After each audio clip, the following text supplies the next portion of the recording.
नमस्ते, मैं वात्सल्य और आप देख रहे हैं स्वधर्म। आज हम बात करेंगे उत्तर प्रदेश के बरेली में हुई एक बड़ी खबर की, जिसने देश भर में चर्चा छेड़ दी है।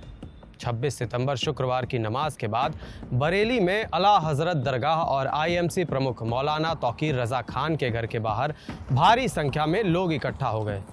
भीड़ के हाथों में आई लव मोहम्मद लिखे हुए पोस्टर और प्लेकार्ड थे।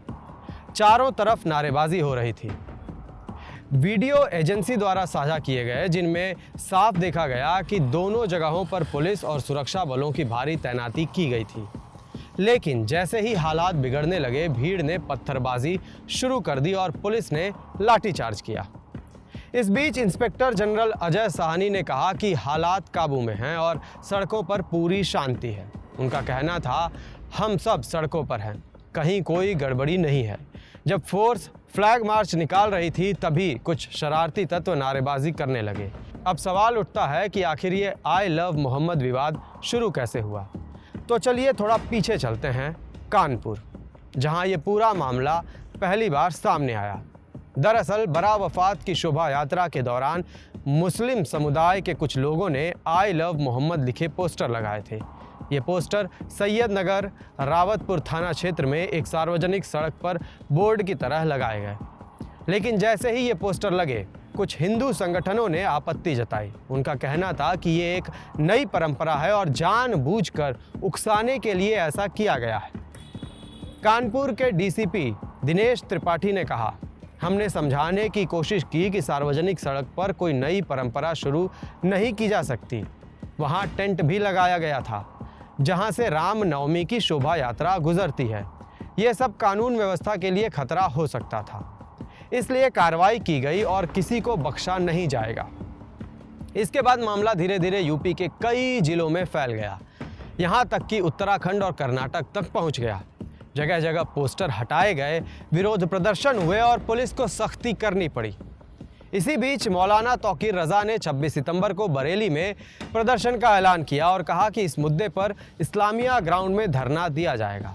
दूसरी तरफ एआईएमआईएम प्रमुख असदुद्दीन ओवैसी ने भी इस विवाद पर तीखी प्रतिक्रिया दी।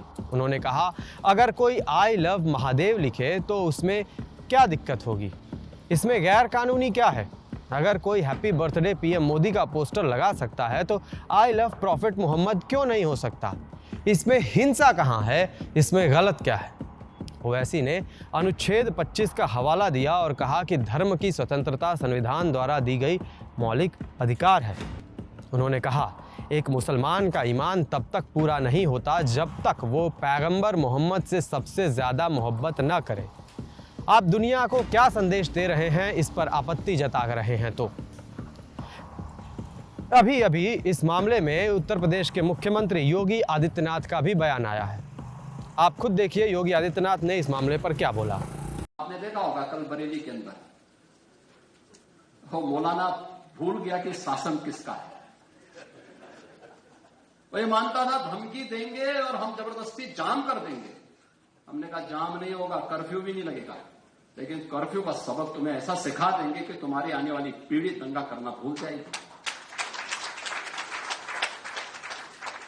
क्या तरीका है? आप सिस्टम को ब्लॉक करना चाहते हैं। और यह प्रवृत्ति थी यूपी के अंदर, 17 के पहले यही होता था। और हम इसी बात को कह सकते हैं कि 17 के बाद हमने कर्फ्यू भी नहीं लगने दिया।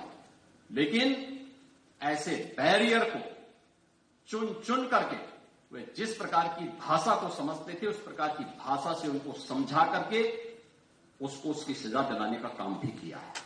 ये था पूरा मामला आई लव मोहम्मद पोस्टर विवाद का, जो कानपुर से शुरू होकर बरेली तक पहुंच गया और अब देश भर में चर्चा का विषय बना हुआ है। सवाल अभी भी वही है, क्या किसी को अपने पैगंबर या भगवान से मोहब्बत जताने का हक नहीं है? और यदि हक है तो सार्वजनिक स्थानों पर इस तरह का प्रदर्शन करना कितना उचित है? न्याय व्यवस्था के लिए ये कितना बड़ा खतरा है?